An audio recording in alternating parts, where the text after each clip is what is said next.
This tape is an interview of Alfred Humpherys by Glen Humpherys on July the 6th, 1968, concerning Alfred Humpherys and his role in World War I. Would you please tell us when you went into the Army and how you got in there? I was drafted on September the 17th, 1917, at Montpelier, Idaho. We left Montpelier the 17th and landed in September. We landed in Camp Lewis, Washington on September the 20th at 12 o'clock at night. They told us if we'd go to bed, we could stay on the train all night. Just got to sleep, and an officer come in there. He said, out of bed, everybody. And I told him, we're going to stay here overnight. He pulled a gun on me and said, get out of bed. So I got up right now, never asked no more questions. So we got dressed and went up to a barracks. And they issued us a ticket. We put some straw in and 3 blankets. And we stayed there. That's the 3 blankets I had all the time I was in the Army.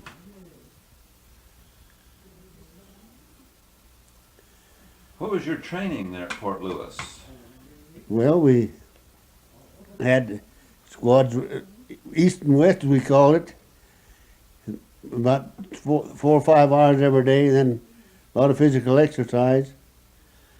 And then we had a course on the machine gun range, 1,000-inch range and 1,000-yard range.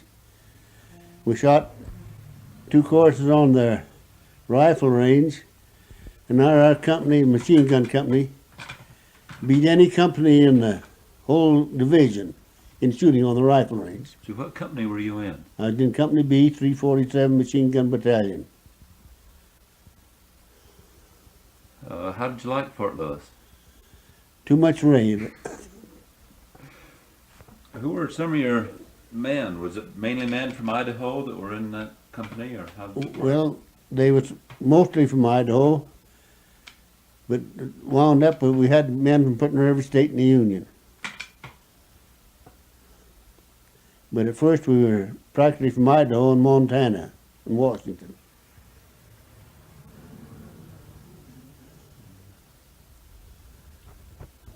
There was 18 of us left Montpelier the time I was drafted. Did those 18 stay together fairly well, or did they get divided up? No, they got divided up pretty well. There was 4 of them was shipped right over to France. And then before we left, there was Joe Parker. He was sent down in Georgia. Ed Minnick and Seymour Hoff went to the Bruce Division. And the rest of us went pretty well together. Yes. Well, how did they organize the machine gun battalion? They just took a bunch of men and gave us the gun and told us, trained us how to use it. They first started us out on an old Colts machine gun. And it had a lever underneath it, in the porthole when the bullet had passed. The charge from the powder to drive a piston down, and then it would come back and it'd raise your gun up, and after you shot about 10 times, your gun would be shooting, putting it straight in the air. Well, what gun did you fire on most of the time then? A Vickers. Vickers. Same machine gun they use now. How did that work?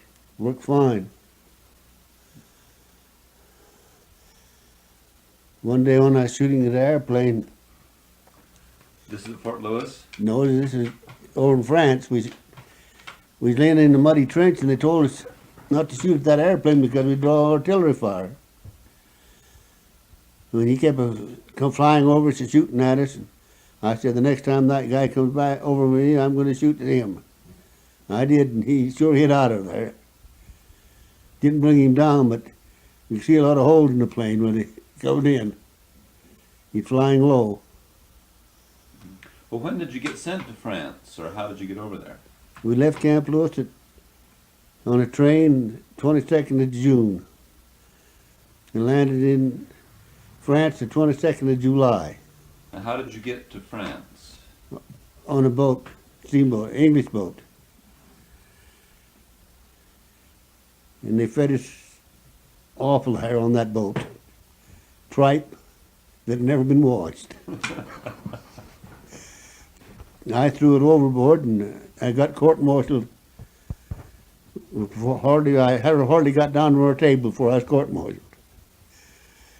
But the way I got out of it, they gave us some prunes, and in those prunes there was at least a double handful of maggots. When I showed that to the skipper of the boat, he turned to the chief steward, he said, "Take that man and feed him." I was a mess sergeant for a table on double L deck. So what was the name of the boat, or do you remember? Ulysses. Ulysses. Useless, we called it. Well, where did you land? We landed at Liverpool. I don't know just the date we landed at Liverpool. We stayed there we just left out of Liverpool and went to Southampton. We stayed there for 2 days, then we went across the channel. And the boat we crossed the channel on had a horse that belonged to Chorlnate, that guy that I worked for, about a year before I went in the army. And we crossed the channel on the same boat. Oh, the horse had been taken into the purchased Sold. by the army. Yeah, the horse had been purchased a year before. That's interesting. Where did you go after you went to France? Well, first thing we landed at Saint Nazaire, and we went out to a rest camp. They said for about 5 kilometers out of town, out of the port. Stayed there for 2 days, just long enough to get dysentery. It was riding along the train, and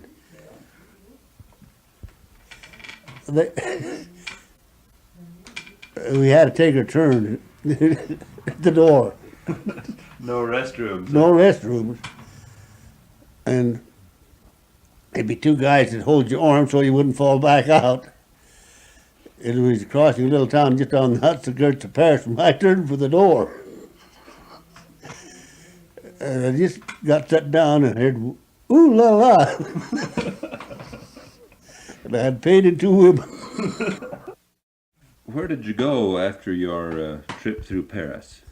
We went to Mornay.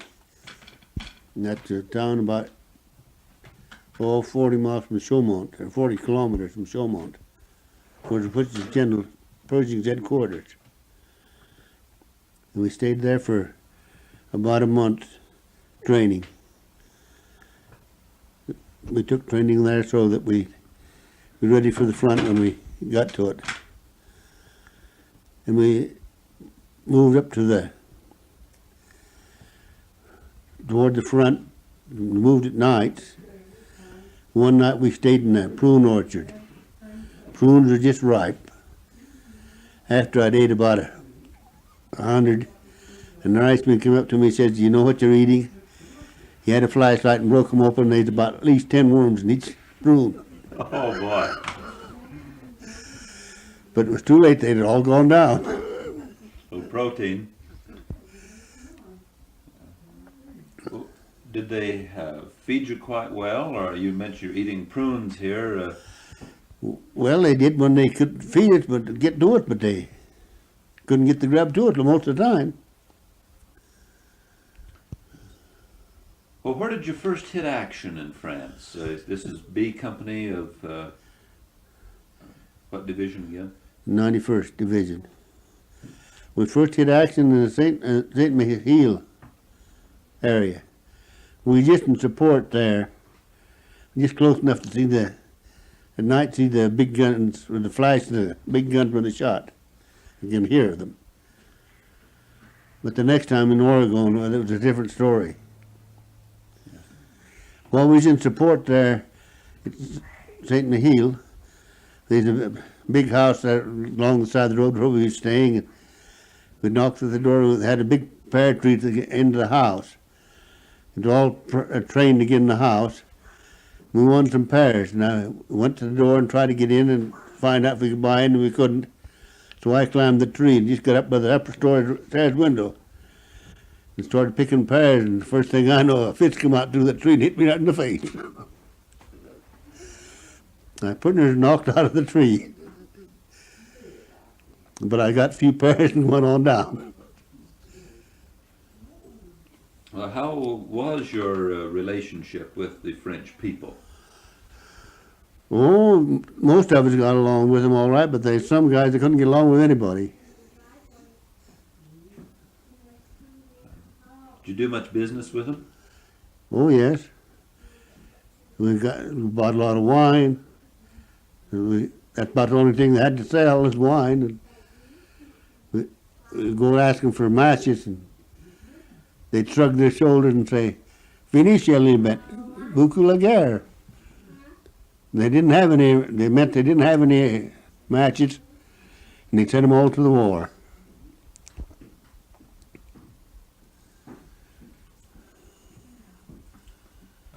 Where did you go from this point? This is at San Miguel, where you were located. Then we went to the Oregon forest, and we was in that drive for about 30 days. The 29th of September, our captain wanted to make a big name for himself. We were supposed to advance in the morning of the 29th at 5:30. About 5 minutes before time, our captain started out. At 5:30, there's word come that we wouldn't advance. They're going to put a big barrage over and soften the Germans up. Well, the Germans just moved back and let us move into a trap.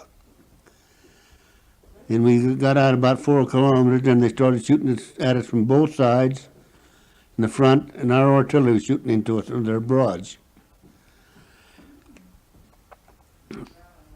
Now that day, I can't say anymore. How did that episode come out? Well, we lost about half of our men, wounded and killed. In every other gun, we had 16 guns, and 8 of us mounted our gun and started firing, and the other 8 went back to a ridge. And our captain, he just went nuts. And he told A Company's buglers with us to go back and tell them to hurry up and come and help us cover a retreat. And that day was the last day he was a captain of any company. He still stayed a captain, but he had no company. They didn't court-martial him, but they just took his company away from him, and he stayed in the battalion, but no company from then on till we came home. Now, this Battle of the Meuse-Argonne, what kind of a battle was that? Well, before we started in, it was a trench warfare, but when we got there, we drove them out of the trenches and kept them going. One day, one town there in the Meuse-Argonne, we took 3 times before we could hold the town. The people on the right, 92nd Division, which is made up of Negroes, when they got in a tight place, they just dropped everything and run. And the guys in support had to stop them and turn them back. And that way we had to take that town 3 times. And the last time we took it, we went up on a hill and helped the artillery put on a barrage. We shot the machine guns into the town. The town was named Vary. And I was ammunition carrier at that time. And to the right, we was to the right gun, and I walked off a little ways to the side so I could see what was going on, and there was a German machine gun. I picked it up and turned it around and started shooting with that. And first I didn't know how to use it, but I kept among it. Only about a minute and I had the shooting. And Lieutenant Young came and gun loaded for me while we shot in that town. Well, how did that work out? Well, we could sure see him running when we were shooting down a hedge.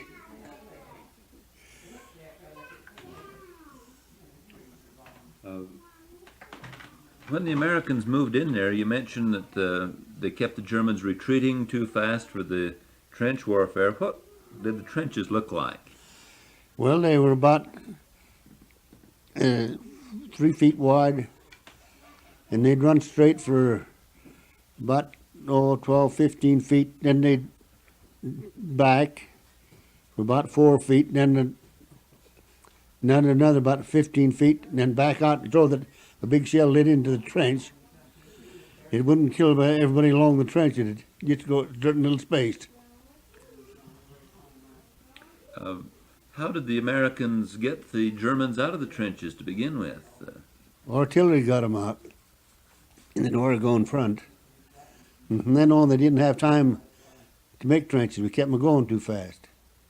When you say artillery got them out, about how many artillery were involved, or what size of an operation are we speaking of here? Well, when we started that Oregon drive, there was about 15,000 artillery. They're shooting about 5 shots a minute, each gun. And when we had a raincoat on, and it just kept a pounding back and forth as fast as a watch would tick from the concussion of those shells that they fired.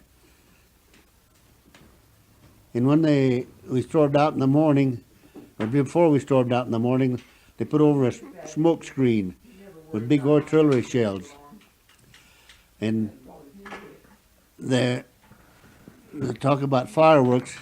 Them big shells would break in the air about 500 feet. And then there'd just be big streams of fire coming down to the ground, which was eventually turned into smoke, so the Germans couldn't see us when they crossed the meadow down by the creek. And in that creek, before we got there, the Germans would go down to the creek one day and watch, and the Frenchmen would go down the next. And they wouldn't shoot at each other when they went down there. They had that agreement between themselves. But that agreement was broken when we got there. The first day we went there, we went up in the trenches to see what was going on. And they would go down, guy said, well, I come over here to get a Dutchman. And said, what, that big one down there? Well, he pulled up and that guy dropped. The French were so scared they'd about run out of the trenches. Said they'd come over here and kill us all. We told them, let them come. We won. That's what we come over for. But they never came. How about gas warfare? Did you get involved with any of that? Yes, we were shelled down on the Oregon front with gas shells. You could hear that gas slopping in the shell when they come, and so you knew it was a gas shell, but you didn't know what kind of gas it had in it. We had to wear gas masks several times. One time we was in a little swale along a creek, going to stay there for a night, and they starting to shelling us with that gas, and the 3 of us went up on a ridge about 300, 400 yards from the company, took off our gas mask and laid down, went to sleep. The gas wouldn't hurt us up on the ridge because it's so much heavier in the air that it stayed in the low places. This is mustard gas? Yes, it was mustard gas. What did they give you? Anything besides a gas mask to help with this mustard gas? Yes, they gave us some chloride of lime. They gave it to us in a paper sack. I'd imagine it'd be about a 2 ounce. And we carried it in our pocket for about 10 days, and their pocket turned green, or purple rather. Then in about a week, the pocket dropped out of her coat. The mustard gas, the chloride of lime, and ate her coat right out. Well, how did that one company notify the other one of when gas was coming? They used klaxon horns to turn that klaxon horn, and there'd be a sign of a gas was coming, and they'd put on your gas mask. Now, you mentioned that gas shells, what would a regular artillery shell sound like, or what would be the usual sounds of the war? Well, the regular artillery shell would sound more solid, and you could tell the other was sloppy liquid form, like a liquid was flying through the air, which the gas was a liquid till it was come out of the shell. How far did the American forces get during this Meuse-Argonne battle? Well, I don't know. After about 30 days, we was relieved and we went to Belgium after that, and I was never back again. Oh, where did you go in Belgium? Well, we went almost across Belgium. We started in at Ypres, Lys. We went to Ordinary. That was a town of about 150,000. And the Scheldt River run right through the middle of town. We were on one side of the river and the Germans the other. And our food there didn't get up to us for 3 days. And when it did, it was spoiled. And then the next time they got up there was about a week. And the guys had been laying back over a big hill. They couldn't get there. The artillery kept shelling the roads and the fields, so they couldn't get over the hill. And when they got there, they had one of them big 15-gallon GI cans of, like we use for trash cans, full of beefsteak. It was all cooked up. And they just heaped it up on our plates when they left there. We had enough to last for about 2 days. We didn't get anything to eat for about another 3-4 days till we was relieved. What did you eat in the meantime when they couldn't get to you? What we could get, little hard bread that the Belgians made. It was made out of chopped wheat and water. No salt, nothing to make it light. It was a loaf of bread about 3 inches thick, 4 inches thick, and 8, 9 inches, 10 inches across. It'd weigh around 10 pounds. This is at Ordinary in Belgium. This is Ordinary in Belgium. Yeah. You mentioned before there was some other bread they fed you during the Battle of the Meuse-Argonne Forest. What was that? Well, it was bread. I don't know what they'd put in it, but it was water resistant. The crust was about like eating the sole of an overshoe. But we'd get those loaves. We could eat all we could eat, and now we'd be hungry again. But I don't know what they used to grease their ovens with, or pans to put the bread in.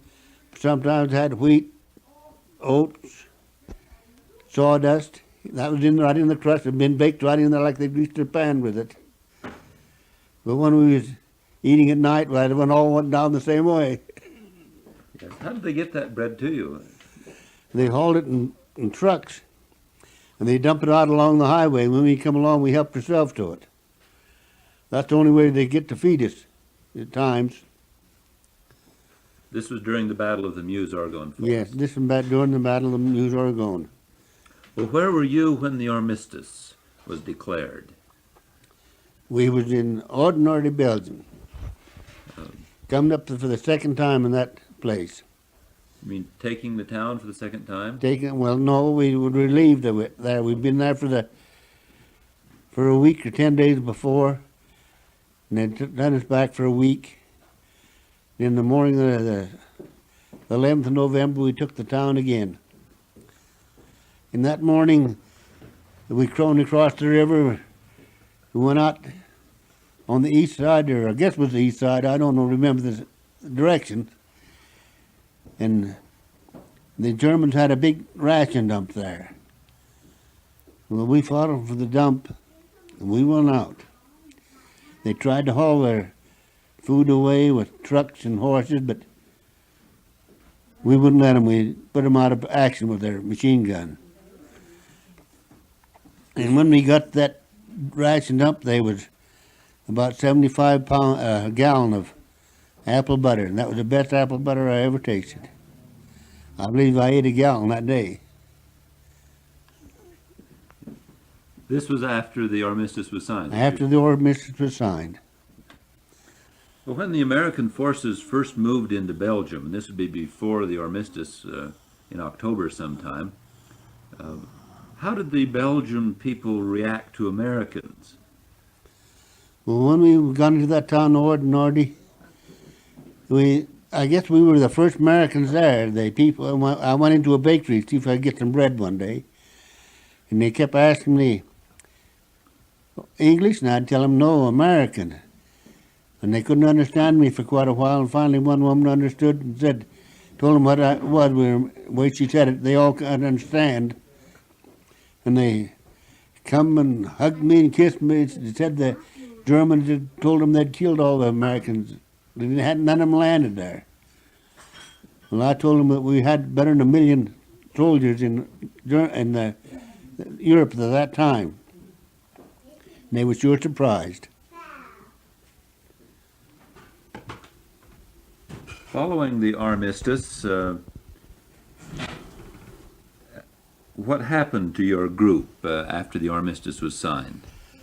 Well, we had an agreement. For a week we didn't move any. Then we followed the Germans up about 20 kilometers a day. We got just about across Belgium. Then they turned us back and said we'd go home. They took us back on the border between France and Germany. France and Belgium? France and Belgium. And we stayed there for about 30 days, till the 1st of December, January. The 1st of January 1919. 1919. How did you finally get home then? Well, they loaded us on a train and took us into IG, France. We stayed there for another 30 days, 40 days, 60 days.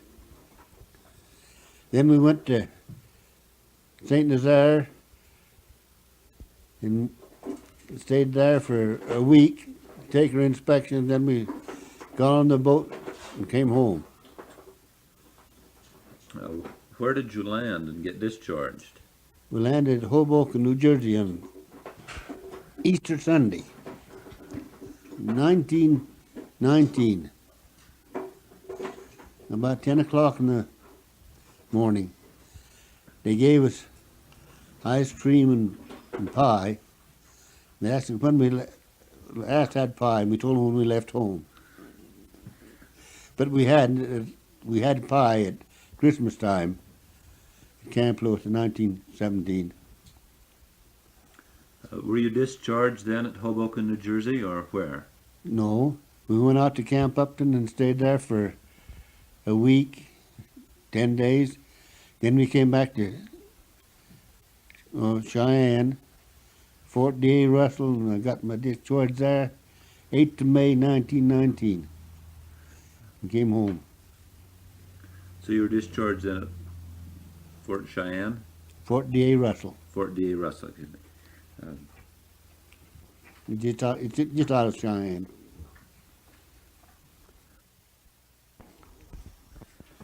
What were you doing in France while you were waiting for the boat to come back to the United States?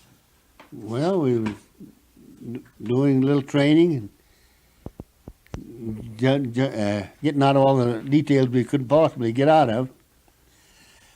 One morning I was caught just as I left the mess hall, the top sergeant, and he told me I had to go on a detail down to Delouser. I went down there and we run through 5,000 guys through the Delouser that day that had venereal diseases. There was about 50 doctors there, and they was inspecting the guys, and they'd about every third or fourth one they'd tell him, "You stay out from under the water." He wasn't in shape to go under the water. They were sure some awful looking sights. There's black and white, Negroes and white men, officers and everybody, just as many one as there was the other. What was your impression of that day? Well, I was glad that I'd been raised in the Mormon church and lived their religion. Did you ever wonder whether you would come back from the war when you went over? No. I always knew I'd come back. Hiram Oakey promised me that when we left Montpelier, if I would live my religion, that I would reach home without a scratch. And that was fulfilled to the scratch.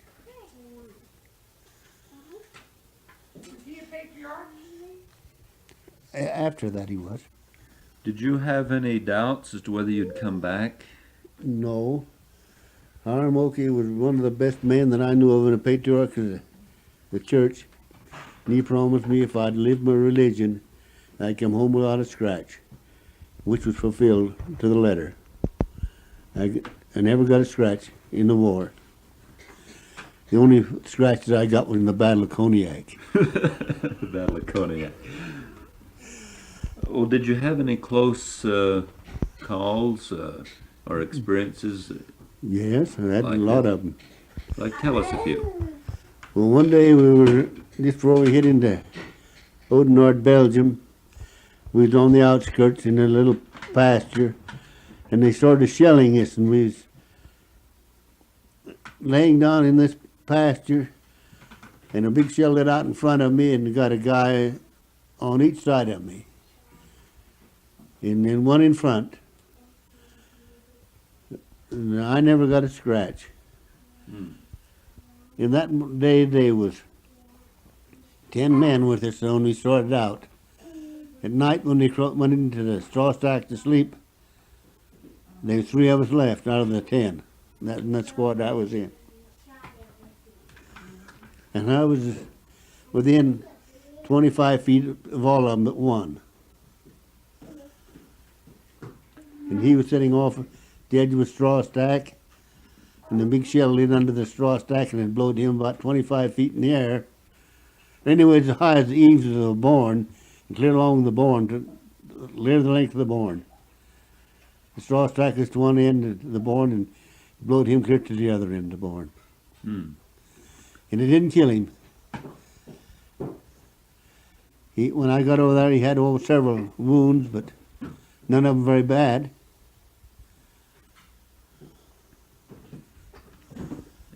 Any other experiences where you had a close call? Yes. When we was in Oudenaarde, we was guarding a bridge across the Scheldt River, and they started shelling us, and something told me to go inside. I got up and went inside, and the corporal said, "What do you come in here for?" I said, "Something told me to come inside." And about that time, a big shell lit up the road.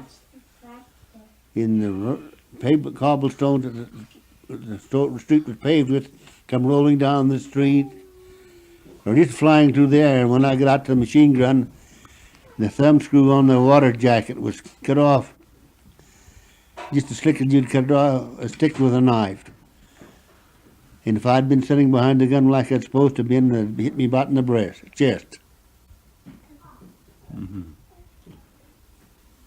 Any other instance that you recall? Well, not right offhand, but there were several that was close, but not much closer than that. In Oudenaarde, Belgium, we was guarding the bridge across the river, and they for 3 days that nobody could get to us. Every guy tried to get to us and be killed. And I looked and see where the firing was coming from, and I put a round belt of shells into end of a house across the river. From then on, everything was safe to get into us. The next day, they brought us a big feed that sure tasted good. We hadn't had anything but that Belgian bread for 4 days till they got into that food.